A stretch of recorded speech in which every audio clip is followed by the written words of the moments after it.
Hi കൂട്ടുകാരെ, പുതിയൊരു വീഡിയോയിലേക്ക് എല്ലാവർക്കും സ്വാഗതം. അങ്ങനെ ഇന്ദ്രനും അനുപമയും കൂടി സംസാരിക്കുകയാണ് കേട്ടോ. ഈ സമയം ഇന്ദ്രൻ വലിയ സങ്കടത്തിലാണ്. കാരണം ഇന്ദ്രനെ അനുപമ നഷ്ടപ്പെടുന്നതിന് വല്ല വേദനയുണ്ട്. അപ്പോൾ ഉടൻ തന്നെ ഇന്ദ്രനോട് അനുപമ പറയാണ്, ഞങ്ങളെ രണ്ടാം സ്ഥാനത്താണ് കണ്ടിരിക്കുന്നതിലാണ് സങ്കടം. നിങ്ങൾ പറഞ്ഞല്ലോ ഒരുപാട് സ്നേഹം എന്നോടുണ്ടെന്ന്. പക്ഷേ എന്നോട് സ്നേഹം ഉണ്ടായിട്ട് നിങ്ങളത് പ്രകടിപ്പിക്കാതെ മനസ്സിൽ വെച്ചെന്നും. പക്ഷേ നിങ്ങൾ അപ്പോൾ അതിനർത്ഥം നിങ്ങളുടെ അമ്മയ്ക്ക് വേണ്ടി രണ്ടാം സ്ഥാനത്തല്ലേ ഞങ്ങളെ കണ്ടത്. ആ ഒരു വിഷമം ഞങ്ങളുടെ ഉള്ളിൽ നിന്ന് ഒരിക്കലും പോയില്ല. ഞാനും എൻ്റെ മോനും സ്നേഹിക്കപ്പെട്ടവരായിട്ടും ഞങ്ങളെ സ്ഥാനത്ത് ഒഴിവാക്കുമ്പോഴാണ് നഷ്ടബോധം.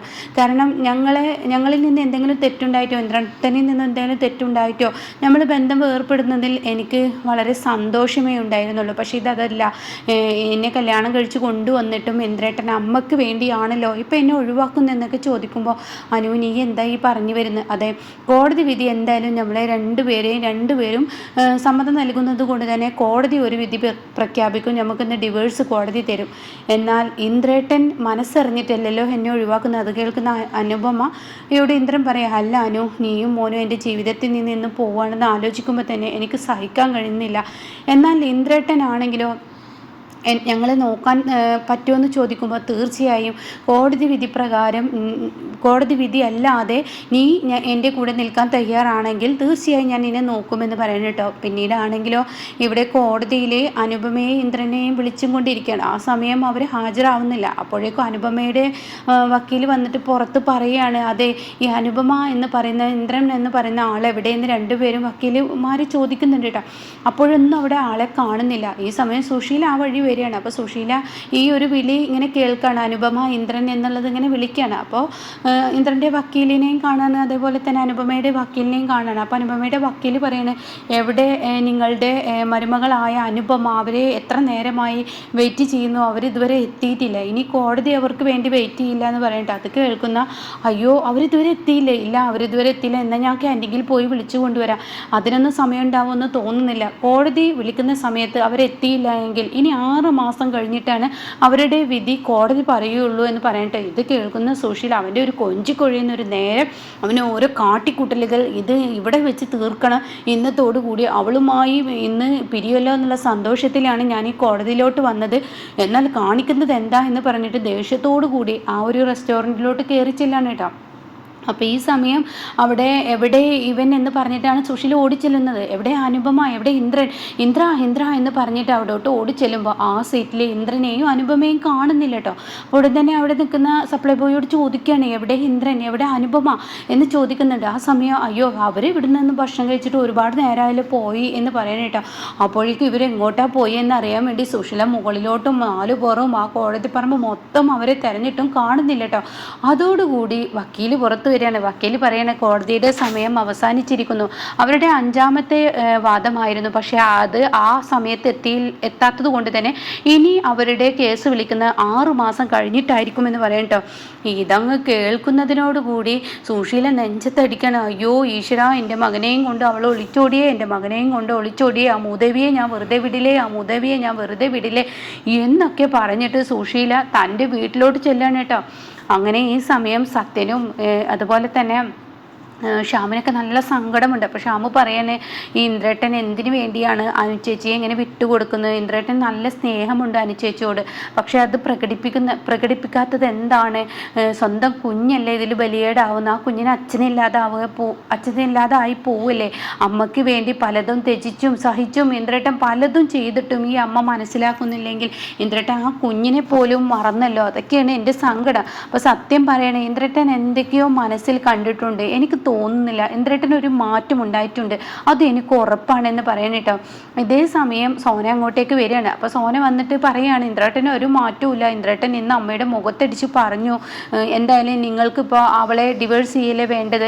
അവളുടെ കാര്യത്തിൽ ഇന്ന് ഞാനൊരു തീരുമാനം എടുത്തിട്ട് തന്നെ വരുള്ളൂ. ഇനി നിങ്ങൾ സമാധാനിച്ചോ എന്ന് പറയുന്നത് ഞാൻ കേട്ടു എന്നൊക്കെ പറയാണ്. അപ്പോൾ പ്രതിഭ പറയാണ്, ഈശ്വര, അനുചേച്ചി ഒരു പാവമാണ്. അനുചേച്ചി എല്ലാവർക്കും വേണ്ടി നല്ലതേ ചെയ്തിട്ടുള്ളൂ. പക്ഷെ അനുചേച്ചിക്ക് തന്നെ ഈ വിധി വരുമ്പോൾ എനിക്ക് നല്ല സങ്കടമുണ്ട് എന്നൊക്കെ പറയുമ്പോഴാണ് കേട്ടോ സുശീല ഉറഞ്ഞു തുള്ളി വരുന്നത്. അങ്ങനെ സുശീല ഉറഞ്ഞു തുള്ളിയിട്ട് വീട്ടിലോട്ട് വരുമ്പോൾ, എന്താ ഈ അമ്മ കാര്യങ്ങൾ എന്ന് ചോദിക്കാൻ കേട്ടോ. അപ്പോഴേക്കും മാറി നിൽക്കടി അങ്ങോട്ടേ എന്ന് പറഞ്ഞിട്ട് സോനയോട് ചൂടാവുകയാണ്. ഇന്ദ്രനുണ്ടോ ഇവിടെ എന്ന് ചോദിക്കുകയാണ്. അത് കേൾക്കുന്ന സോന, എന്താ അമ്മ ഈ പറയുന്നത്? അമ്മ പോകുന്നതിന് മുന്നേ ഇന്ദ്രേട്ടൻ പോയതല്ലേ, അമ്മ കോടതിയിലോട്ടെന്ന് പറഞ്ഞ് പോയതല്ലേ, അപ്പോൾ കോടതിയിൽ വെച്ച് ഇന്ദ്രനെ കണ്ടില്ലേ? അത് കേട്ടുടന്നിട്ട് എടി ആ മൂദേവി എൻ്റെ മകനെയും കൊണ്ട് എങ്ങോട്ടോ പോയി എന്ന് പറയട്ടോ. അപ്പോഴാണ് സത്യൻ ഈ സൈഡിൽ നിന്ന് വരുന്നത്. ആഹാ, ഞാൻ പറഞ്ഞില്ല ശ്യാമേ, ഇന്ദ്രേട്ടൻ എന്തൊക്കെയോ മനസ്സിൽ കുറിച്ചും കൊണ്ട് തന്നെയാണ് ഇവിടെ നിന്ന് പോയത്. എന്നാൽ ഇന്ദ്രേട്ടൻ അനുചേച്ചിയും കൊണ്ട് അവിടെ നിന്ന് പോയിട്ടുണ്ടെങ്കിൽ തീർച്ചയായും അത് അമ്മക്കുള്ളൊരു തിരിച്ചടിയായിരിക്കും. അമ്മ ചെവിയിൽ നുള്ളിക്കോ, അമ്മയുടെ കലികാലം ഇന്നത്തോടു കൂടി തുടങ്ങിയെന്ന് അമ്മ മനസ്സിലാക്കിക്കോ എന്നിങ്ങനെ പറയുമ്പോൾ സുശീലയുടെ നെഞ്ച് പടപടാ പെടക്കുന്നു കേട്ടോ. വിശ്വ ഇനി എന്താ ഉണ്ടാവുക എന്നുള്ള ആ പേടിയിൽ കേട്ടോ. പിന്നീട് ആഹാ, അവന് എന്നോടാണോ കളിച്ചത്, എന്നാൽ ആ മൂദേവിയെ ഞാൻ വെറുതെ വിടില്ല, ഞാൻ ഇപ്പോൾ വരാമെന്ന് പറഞ്ഞ് ആനന്ദമാഷിൻ്റെ അരികിലോട്ട് ഓടുകയാണ് കേട്ടോ. ഇതേ സമയം ദയക്കാണെങ്കിലോ യാതൊരുവിധ സമാധാനവുമില്ല. തനിക്ക് അവിടോട്ട് പോകണം. അപ്പം അതുകൊണ്ട് തന്നെ എങ്ങനെയെങ്കിലും അവിടെ എന്തായി ഡിവേഴ്സ് ആയോ എന്നൊക്കെ അറിയാൻ വേണ്ടി എങ്ങനെ വലിയ തത്രപ്പാടിൽ ഇങ്ങനെ ഇരിക്കുകയാണ്. ഈ സമയം ദയ നീ എന്താ ആലോചിക്കുന്നതെന്നൊക്കെ അനിത ചോദിക്കുന്നുണ്ട്. അപ്പോൾ ഇന്ന് അനുചേച്ചിയുടെയും ഇന്ദ്രേട്ടൻ്റെയും ഒക്കെ ഡിവേഴ്സാണ്. അപ്പോൾ വാസന്തി പറയണേ, എത്ര ആയാലും ഈ ഇന്ദ്രൻ എന്ന് പറയുന്ന വ്യക്തി ഒരു പോരാത്തവനാണ്. കാരണം സ്വന്തം അമ്മയ്ക്ക് വേണ്ടിയാണ് ഭാര്യയെ തള്ളിപ്പറയുന്നത്. അതൊന്നും ശരിയല്ല. സ്വന്തം അമ്മയും ഭാര്യയും ഒരേപോലെ നോക്കണം. ഒരു കുഞ്ഞുള്ളതല്ല, ആ കുഞ്ഞിൻ്റെ ജീവിതം എന്താണെന്ന് ഓർക്കുന്നുണ്ടോ? അതിൻ്റെ മാനസികാവസ്ഥ എത്രത്തോളം വലുതാണെന്ന് ചിന്തിക്കുന്നുണ്ടോ? അതൊന്നുമില്ല ഇന്ദ്രനിൽ. എന്തൊരു മനുഷ്യനാണ് അവനെ, ഒരുപാട് ക്രൂരതകൾ ചെയ്തു എന്നൊക്കെ ഇങ്ങനെ പറയുമ്പോൾ അതൊന്നും ദയക്ക് പറ്റുന്നില്ല കേട്ടോ. എന്നാൽ ഈ സമയം മാഷാണെങ്കിലോ, മോൾ ഒത്തിരി നേരമായല്ലോ പോയിട്ട്, ഫോൺ എടുക്കുന്നില്ല, അവളെ വിളിച്ചാൽ കിട്ടുന്നില്ല, എന്താണ് എൻ്റെ മോൾക്ക് സംഭവിച്ചിട്ടുണ്ടാവുക? ഇനിയിപ്പോൾ ഡിവേഴ്സ് എന്തായാലും ആവും, അത് ഉറപ്പുള്ള കാര്യമാണ്. പക്ഷേ എൻ്റെ കുഞ്ഞിൻ്റെ മാനസികാവസ്ഥ അത് ആലോചിക്കുമ്പോഴാണ് എനിക്ക് സങ്കടം. എൻ്റെ കുഞ്ഞിൻ്റെ അവസ്ഥ, ഇനി അവൾ നെഞ്ച് തകരുന്ന വേദനയുമായാണ് പോയത്. അപ്പോൾ അമ്പിളി പറയാണ്, അച്ഛൻ പറയുന്നത് ശരിയാണ്, ഇന്ന് അനു ഒരുപാട് അമ്പലത്തിൽ നിന്ന് കരയൊക്കെ ചെയ്തു, അവൾക്ക് നല്ല വേദനയുണ്ട് ഇന്ദ്രനുമായി പിരിയുന്നതിൽ.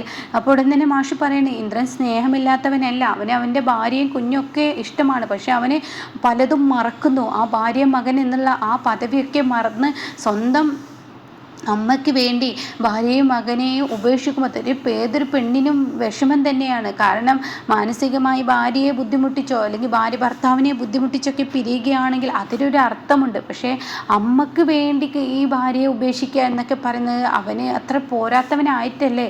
അപ്പോൾ ഉടൻ തന്നെ ചീരു പറയണേ, എനിക്കെന്തോ അങ്ങനെ തോന്നുന്നില്ല. അപ്പോൾ ഉടൻ തന്നെ ഭാനുമ്മ പറയണേ, എനിക്കും തോന്നുന്നില്ല, ഇന്ദ്രൻ നല്ലൊരു വ്യക്തിയാണ്, അവന് നല്ലൊരു മനസ്സുണ്ട്, അവന് അനുവിനെയും കുഞ്ഞെന്ന് വെച്ചാൽ അവന് ജീവനാണ്. അവൻ്റെ അമ്മ ഒരുപാട് കഷ്ടപ്പാടുകൾ കണ്ടാണ് അവൻ വളർന്നിട്ടുള്ളത്. ആ അമ്മയോടുള്ള വേദനയാണ്. പക്ഷേ അവൻ്റെ കുഞ്ഞിനെ വിട്ട് കളിക്കുന്ന എനിക്ക് തോന്നുന്നില്ല. അവൻ എന്തായാലും ഒരു അന്തിമ തീരുമാനം അവൻ എടുത്തിരിക്കും. എനിക്ക് ഉറപ്പാണ് കോടതിയിൽ അവർക്കൊരു ഡിവേഴ്സ് ഉണ്ടാവില്ല, അവരെന്തായാലും ഒരുമിക്കും, അതെൻ്റെ മനസ്സ് പറയുന്നതെന്ന് പറയട്ടോ.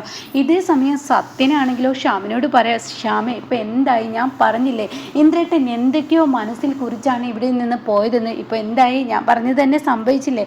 ഇന്ദ്രേട്ടൻ മനസ്സിൽ കുറിച്ചിരിക്കുന്ന അനുചേച്ചിയും ഒത്തുള്ള ജീവിതമാണ്. ഇനി അമ്മക്ക് കഷ്ടകാലം തുടങ്ങി. എന്നാൽ ഈ സമയം ഇപ്പുറത്താണെങ്കിൽ സോനയ്ക്ക് പേടി വരികയാണ്. ഈശ്വര, ഇനിയിപ്പോൾ 15 ലക്ഷം എന്താവുമോ എന്നുള്ള പേടി കിട്ടോ. ഇനിയിപ്പോൾ അനുചേച്ചിയും ഈ പറയുന്ന ഇന്ദ്രേട്ടനും ഒരുമിച്ച് കഴിഞ്ഞാൽ ഈ പറയുന്ന സച്ചി സാറിൻ്റെ മകളുമായുള്ള ഒരു കല്യാണം നടക്കില്ലല്ലോ എന്നൊരു പേടിയൊക്കെ ഉണ്ട് കേട്ടോ. അപ്പോൾ എന്തായാലും നല്ല കിടുക്കൻ പ്രൊമോ ആണ് വന്നിരിക്കുന്നത്. അപ്പോൾ എന്തായാലും സുശീലയുടെ തലയിൽ വലിയ ഇടുത്തി തന്നെയാണ് ഇരിക്കുന്നത് കേട്ടോ. അത് വലിയൊരു ശിക്ഷയാണ് ഇനി ഇന്ദ്രനിൽ നിന്ന് കിട്ടുന്നത്.